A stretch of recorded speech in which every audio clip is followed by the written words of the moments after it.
la sagesse, la méditation, enfin tous ces, voilà, certaines spiritualités, etc. t'apprennent un peu tous la même chose. Les grands enseignements, ils sont les mêmes dans toutes les traditions, toutes les cultures.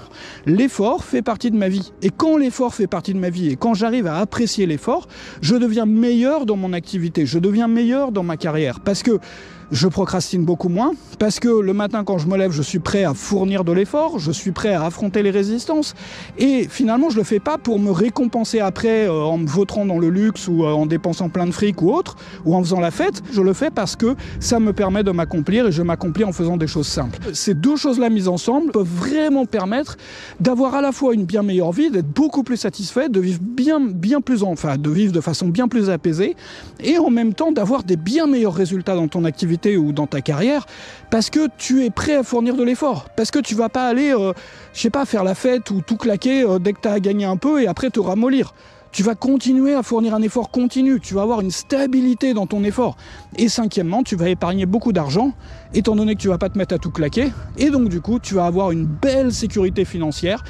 Et libre à toi de donner cette sécurité financière ou t'en séparer à la dernière saison de ta vie quand tu n'auras plus de responsabilité si tu le souhaites.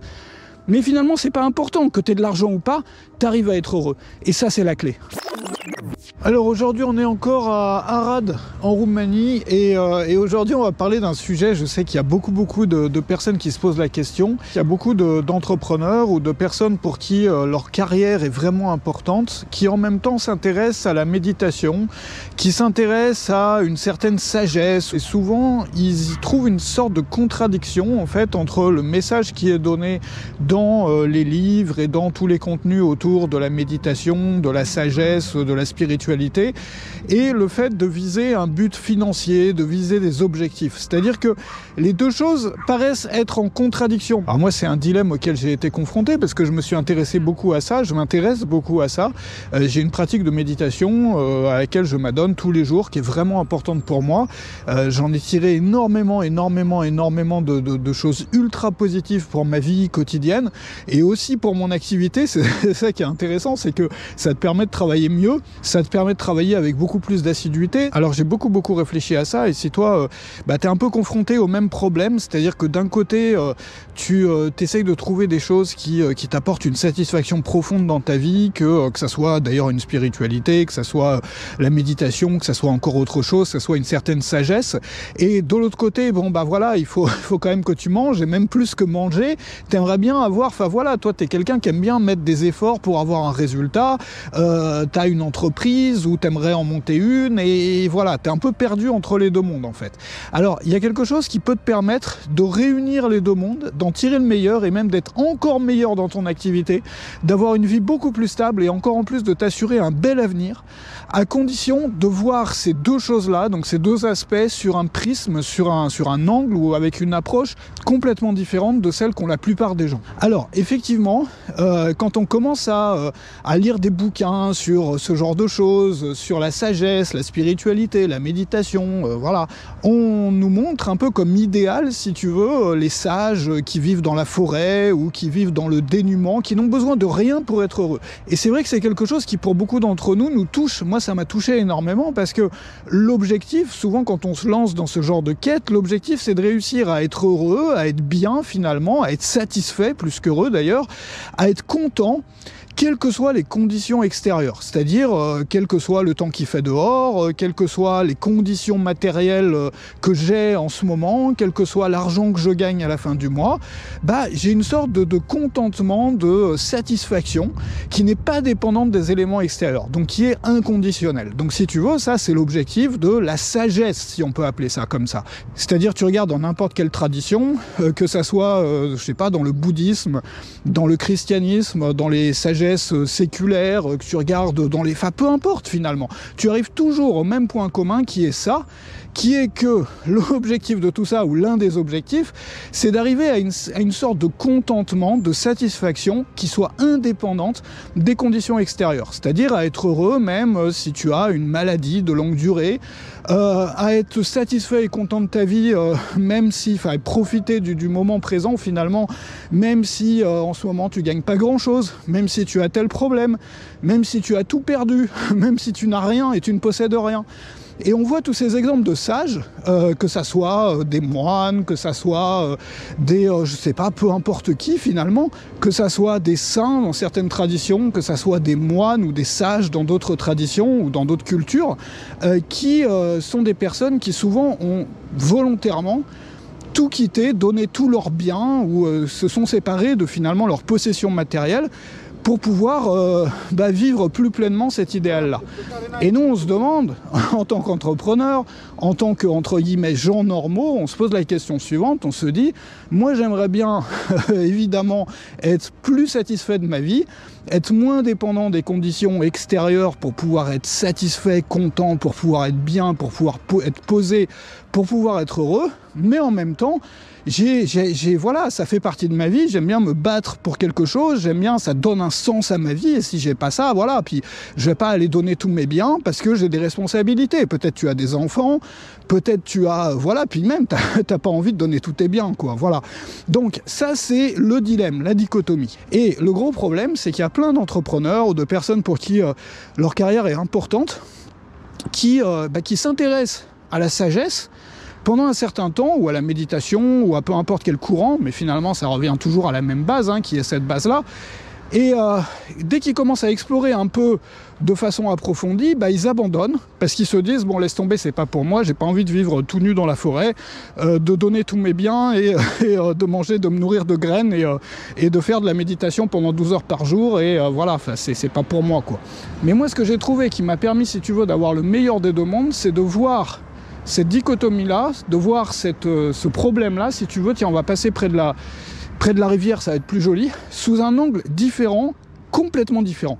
Et on va commencer par la pyramide de Maslow. Alors la pyramide de Maslow, que tu vois là à l'écran, c'est une hiérarchie des besoins humains. Donc ça commence par les besoins physiologiques, c'est-à-dire que on a besoin de se nourrir, on a besoin de manger, on a besoin de on a besoin de satisfaire nos besoins physiologiques. Et c'est la raison d'ailleurs pour laquelle, regarde, quand tu regardes un petit peu, tu vas dans des cercles où les gens pratiquent la méditation ou une certaine sagesse ou autre et sont vraiment impliqués dedans. Tu vas voir, notamment dans les cercles un peu bouddhistes et tout, aux États-Unis et en Europe de l'Ouest, tu vois beaucoup de personnes qui ont une grosse carrière derrière elles, qui ont de l'argent, qui ont une belle vie en termes de succès, et qui au bout d'un moment se sont rendus compte que ça les a pas entièrement satisfaits et se sont tournés vers une pratique de la méditation ou autre. C'est-à-dire, tu as finalement peu de personnes qui démarrent dans la vie et qui n'ont rien, qui sont pauvres, qui viennent d'un milieu défavorisé, qui tout de suite vont s'intéresser à la sagesse ou à la méditation ou autre. Non. Ce qui se passe, c'est qu'on va courir après la richesse, ou on va courir après le succès, ou la carrière et tout, au bout d'un moment dans notre vie. À un moment, souvent, on a moins de responsabilités à titre personnel parce qu'on est plus âgé. Donc, par exemple, si on a des enfants, ils ont grandi, etc. On va faire un peu le bilan sur notre vie, se rendre compte que finalement, il y a des choses que le succès ne nous a pas apportées, en termes de satisfaction, où l'argent ne nous a pas apporté, on va aller chercher plus loin. Mais on ne va chercher plus loin que parce qu'on a satisfait nos premiers besoins, qui sont d'abord, bien évidemment, les besoins physiologiques que tu vois là. On a besoin de manger. Quelqu'un qui n'a rien à manger ne va pas s'intéresser à la sagesse ou à la méditation ou à ce genre de choses. Donc on a besoin d'abord de satisfaire ce besoin-là. Et une fois qu'on a rempli son frigo, c'est-à-dire qu'on a satisfait ses besoins physiologiques, on a le besoin de sécurité qui doit être satisfait, le besoin d'appartenance, le besoin d'estime. Et ensuite, on a les besoins d'accomplissement, mais qui n'arrivent en fait qu'à un certain moment. Alors c'est intéressant, il y a Osho qui est un personnage ultra contradictoire, t'as peut-être vu le documentaire sur Netflix sur son truc. Osho qui est pour certains un sage, pour d'autres un gourou ou le leader d'une secte, peu importe, il a dit ou écrit des choses intéressantes. Parmi tout ce qu'il a raconté, il y a des choses moins intéressantes aussi. Lui, il prêchait pas la pauvreté, c'est-à-dire qu'il voyait pas dans la pauvreté un idéal, parce qu'au contraire, il pensait que la pauvreté écartait les gens de la sagesse. Parce qu'on a besoin d'avoir satisfait ses besoins humains, c'est-à-dire ses besoins physiologiques, ses besoins de sécurité, ses besoins de ceci, ses besoins de cela, pour pouvoir être ouvert à autre chose derrière. C'est-à-dire que c'est un peu comme les fondations d'une maison. Et c'est l'une des raisons aussi pour lesquelles, et ça c'est intéressant, si tu regardes par exemple traditionnellement en Inde, les personnes qui vont s'intéresser davantage à la sagesse, ou qui vont dédier leur vie à ça, ou qui vont renoncer au plaisir du monde, on peut dire ça, ou qui vont donner tous leurs biens et et vivre dans le dénuement, ça correspond traditionnellement, en tout cas à ce que j'ai lu, à une saison de la vie, à une saison bien spécifique qui est la dernière saison de la vie. C'est-à-dire que pendant la première saison de ta vie, tu vas voilà, monter des projets, monter une famille, je sais pas, une activité, un truc, un métier, voilà. Ensuite, tu vas t'occuper de ta famille. Et dans la dernière saison, surtout si tu te retrouves tout seul, finalement, si tu es veuf ou veuve, eh ben, tu vas te dédier à une quête spirituelle. Et tu vas pouvoir mieux le faire à ce moment-là de ta vie parce que tu n'auras pas de responsabilité, justement. Tu auras moins de responsabilité ou tu n'auras plus de responsabilité parce que tu n'auras plus à t'occuper de ta famille ou autre, en fait, étant donné que tu seras tout seul. De la même façon, on voyait beaucoup en Europe, notamment en France, à une certaine époque, des personnes veuves qui allaient se retirer et terminer leur vie dans un monastère, donc parfois des personnes riches, des personnes aristocrates, des personnes de la ville, etc., qui allaient se retirer pour vivre leurs derniers jours dans la simplicité et dans le dénuement. Donc ça peut correspondre aussi à une partie de la vie, mais on n'a pas besoin d'attendre d'être vieux et de plus avoir de responsabilité pour s'occuper de ça, ou pour travailler là-dessus, ou pour profiter de ça. Ce qu'il faut comprendre, c'est que tout ça peut s'harmoniser à partir du moment où on le voit sous la forme d'une pyramide de besoins. C'est-à-dire d'abord je satisfais mes besoins matériels, ensuite je satisfais mes besoins de sécurité, et quand on est entrepreneur, ces besoins de sécurité, c'est d'avoir de l'épargne, d'avoir des investissements, d'avoir des placements, c'est-à-dire de plus vivre au jour le jour, un jour rouge, un jour vert, et puis je sais pas comment je remplirai le frigo à la fin du mois, tu vois, mais d'avoir une stabilité, une vision à long terme, donc une sécurité. Donc j'ai accompli mon besoin de sécurité, j'ai accompli mes besoins sociaux, j'ai accompli finalement tous mes besoins, et il me reste maintenant, souvent quand on les a tous accomplis, on ressent justement une sorte de vide ou de sens de voilà, j'ai bossé à fond, j'ai fourni tous ces efforts et maintenant je suis arrivé là, mais je ne suis pas encore pleinement heureux. Qu'est-ce qui me manque? Et ce manque-là, c'est la dernière étape finalement de la pyramide, c'est le besoin de l'accomplissement. Alors, si tu es entrepreneur et que tu veux avoir tu veux avoir plus d'idées sur ce genre de, pas forcément que sur ce genre de sujet, mais sur les choses aussi beaucoup plus concrètes desquelles je parle pas forcément sur YouTube, regarde dans la description ma newsletter. Tu peux recevoir aussi, en t'inscrivant, tu vas recevoir 8 leçons vidéo.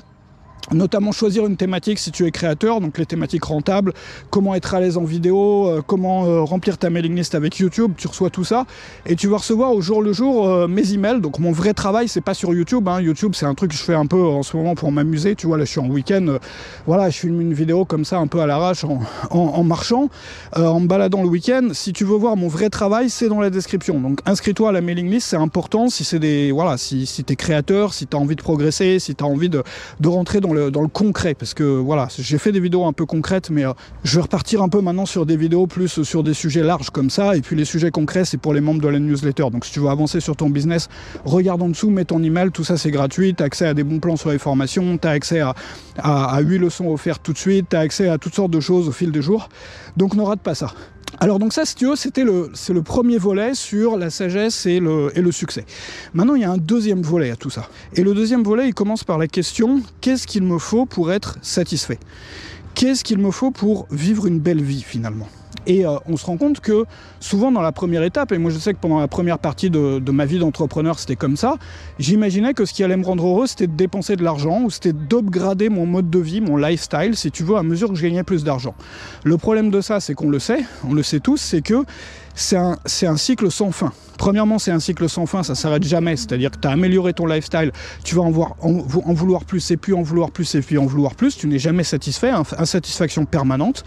La deuxième chose, c'est donc que par conséquent, ça te coûte de plus en plus cher, et donc du coup, tu as de moins en moins de sécurité à long terme. Donc la troisième conséquence, c'est donc l'anxiété. Anxiété permanente, stress permanent, ça te ruine la vie. Pourquoi ça te ruine la vie? Parce que tu t'habitues à un certain degré de confort, ou un mode de vie qui coûte cher. Du coup, tu dois pouvoir continuer à financer ça, mais vu que tu dépenses énormément, tu n'as pas vraiment beaucoup d'épargne. Donc, du coup, tu es ultra stressé parce que tu sais que si ton business il descend un tout petit peu, si les résultats de ton activité baissent un tout petit peu, tu vas perdre ton mode de vie. En même temps, tu n'as aucune sécurité derrière, et en même temps, tu as toujours besoin de plus. Donc, c'est vraiment l'équation parfaite pour le malheur, si tu veux. Voilà. Donc, ça, c'est la première option. La deuxième option, c'est se dire, moi, je trouve ma satisfaction de façon indépendante des conditions extérieures. Alors évidemment, il faut certaines conditions de base, si tu veux. Mais je trouve pas ma satisfaction dans l'euphorie, dans faire la fête tout le temps, dans dépenser plein de fric, dans mon statut social, etc. Mais je la trouve dans mon équilibre personnel ou dans des choses saines, dans des choses qui me font du bien, des choses qui coûtent pas cher ou qui coûtent pas beaucoup d'argent. Et donc du coup, ça me permet d'avoir une stabilité et ça me permet encore en plus derrière d'économiser énormément d'argent si mon activité fonctionne bien. Et donc, du coup, d'être beaucoup plus serein. Et il y a un troisième volet aussi. Ce troisième volet, c'est quoi? C'est que toutes ces choses-là, la sagesse, la méditation, enfin, tous ces, voilà, certaines spiritualités, etc., t'apprennent un peu tous la même chose. Et il y a les grands enseignements, ils sont les mêmes dans toutes les traditions, toutes les cultures. Premier enseignement, c'est quoi? C'est que toutes les activités se valent. Toutes les tâches se valent. Nettoyer les toilettes a autant de valeur que de faire une vidéo ou faire une formation ou parler sur scène à une conférence. Bon, ça veut dire quoi? Ça veut dire que ce qui est important, c'est pas la chose qu'on fait, c'est pas comment on occupe son temps, mais c'est comment on fait cette chose. Donc ça n'est pas l'activité que je fais, ça n'est pas l'occupation que j'ai à telle minute de telle heure, mais c'est comment est-ce que je le fais, quel sens je lui donne, etc. Donc pour certains, c'est le faire avec pleine conscience, pour d'autres, ça va être autre chose, le sens du sacrifice ou de l'effort, pour d'autres, ça va être le détachement, enfin bref, peu importe. Peu importe la culture, la tradition dans laquelle on s'inscrit. Mais au final, c'est la même chose. C'est-à-dire qu'on va trouver notre satisfaction dans la façon dont on va faire la chose, plutôt que dans la chose en elle-même. C'est-à-dire dans mon rapport avec ce que je suis en train de faire, plutôt que dans la chose en elle-même. Ce qui fait que je ne vais pas courir après des satisfactions matérielles tout le temps, après des récompenses, après un effort.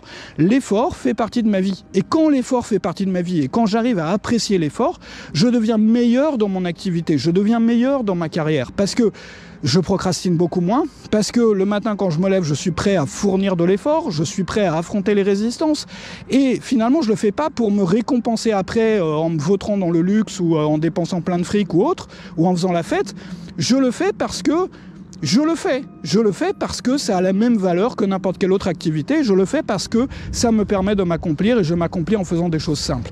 Donc en fait finalement, la clé de tout ça c'est quoi? C'est que moi je crois qu'on peut avoir une vie extraordinaire si on se contente d'une vie simple, qu'on arrive à être heureux dans une vie simple, donc en basant sa philosophie sur une sagesse, peu importe quelle sagesse, peu importe quelle culture, quelle tradition, quel truc, parce qu'au final, les éléments de base, les éléments fondamentaux sont les mêmes.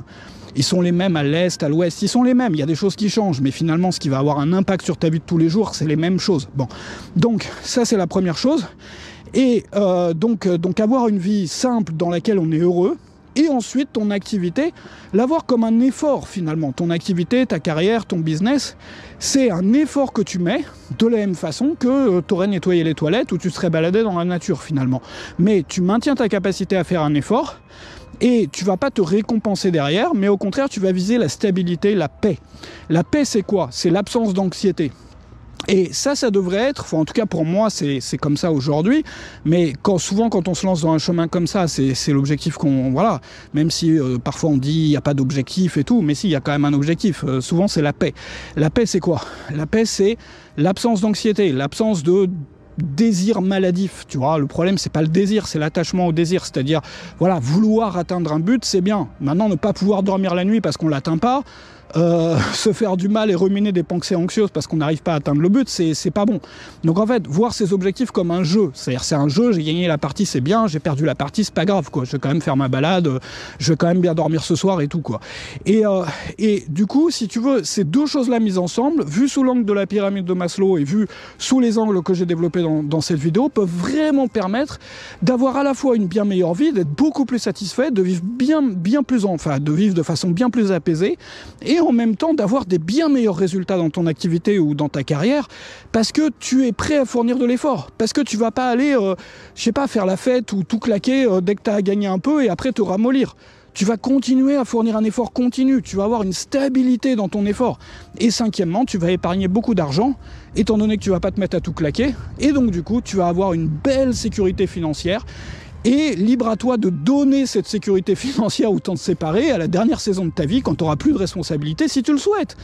Mais finalement, c'est pas important, que tu aies de l'argent ou pas, tu arrives à être heureux. Et ça, c'est la clé. Alors j'espère que cette vidéo, elle aura pu, parce que je sais que c'est vraiment un dilemme, moi, qui m'a hanté pendant un moment. Et je sais, j'ai discuté avec plusieurs entrepreneurs de mon réseau. Et c'est un peu pareil pour tout le monde. C'est-à-dire, beaucoup de gens s'intéressent à ces sujets-là et puis trouvent que ça vient en contradiction avec le fait de travailler, de vouloir gagner de l'argent, de vouloir avoir une belle carrière. Tout ça peut être harmonisé et une fois que c'est harmonisé, c'est l'autoroute vers tout, quoi. C'est-à-dire à la fois le succès en affaires ou dans ta carrière, mais sans y être attaché, sans que ça te rende fou, sans que ça modifie finalement ta personnalité, ta vie et tout. C'est-à-dire, voilà, c'est un jeu. Si t'es bon à un jeu, ça change pas, voilà. Enfin, ça t'apporte de la paix, ça t'apporte une sécurité financière, et ça t'apporte aussi de la sérénité et puis tous les bienfaits qu'on peut trouver. Voilà. Pour moi, c'est vraiment la clé. Maintenant, chacun fait ce qu'il veut. C'est des sujets qui sont très personnels, forcément. On a chacun un peu notre façon de les aborder. Moi, je voulais partager avec toi dans cette vidéo ma façon à moi d'aborder ça, ou en tout cas les clés que j'ai trouvées. Si tu veux rentrer dans le concret, regarde dans la description ma newsletter. Tu reçois tout de suite 8 leçons vidéo. Qui sont des leçons vidéo qui faisaient partie d'un abonnement à 99 € par mois auquel tu peux accéder gratuitement en ce moment en t'inscrivant à la newsletter. C'est vraiment pour les créateurs, pour les formateurs, les experts, les coachs ou ceux qui veulent le devenir. Donc dans la newsletter, c'est mon vrai travail. Donc c'est les choses, c'est pas comme dans les vidéos où on se balade et tout, c'est l'essentiel de mon travail. Sur les choses concrètes, c'est-à-dire voilà, comment trouver des clients, comment créer des produits, comment avancer, etc. Donc tout ça, c'est dans la description. Merci à toi d'avoir fait cette balade avec moi. Moi, je vais peut-être aller boire un petit café. Ah, mais du coup, je m'éloigne de la ville. Tu sais quoi, je vais revenir vers la ville. Je vais boire un petit café, puis je vais continuer mes balades cet après-midi. Je fais toutes les vidéos d'une semaine en une journée, là. Voilà. Parce que moi, j'aime beaucoup marcher. Donc, toutes les vidéos que tu as vues à Arad, là, elles sont filmées dans la même journée. J'en ai encore 2 à faire. Et puis là, il est quelle heure? Attends. Il est que, tu vois, c'est ma super montre Décathlon. Parce que j'avais une Casio, je l'ai pété, tu vois. Donc, 11h43. Bon. 11h43 et ça fait la 4e vidéo, donc il en reste encore 2 et j'ai des sujets intéressants là pour les prochaines. On va parler d'épargne, on va parler, je sais même plus c'est quoi la 6e, donc 6 vidéos sur la semaine et puis le dimanche, c'est un truc que je suis en train de tester, hein. On verra si ça me plaît, on verra si ça plaît aux gens aussi. Tu peux me le dire dans les commentaires si ça te plaît ou quoi. Comme ça j'en poste pas le dimanche, c'est lundi, mardi, mercredi, jeudi, vendredi, samedi, vidéo. Et le dimanche, il n'y a rien, quoi. Voilà. Et puis, chaque semaine, enfin, quand je vais en week-end, tu vois, quand je me fais un petit week-end, je prends la GoPro, donc chaque semaine, un endroit différent. Puis ça fait du bien aussi de faire des week-ends, parce que moi, je suis à la campagne. Je suis dans une ferme que j'ai retapée, et l'hiver, c'est un peu rude, quoi. Parce que l'hiver, tu restes là, tu vois, tu sors pas beaucoup dehors et tout, à part pour aller nourrir les animaux. Ça fait du bien un peu de sortir un peu, quoi. Donc je pense que c'est une bonne habitude, c'est un truc que je suis en train de tester, d'expérimenter. Je t'avais parlé de mes expériences dans une autre vidéo sur voir sa vie comme un laboratoire d'expérience.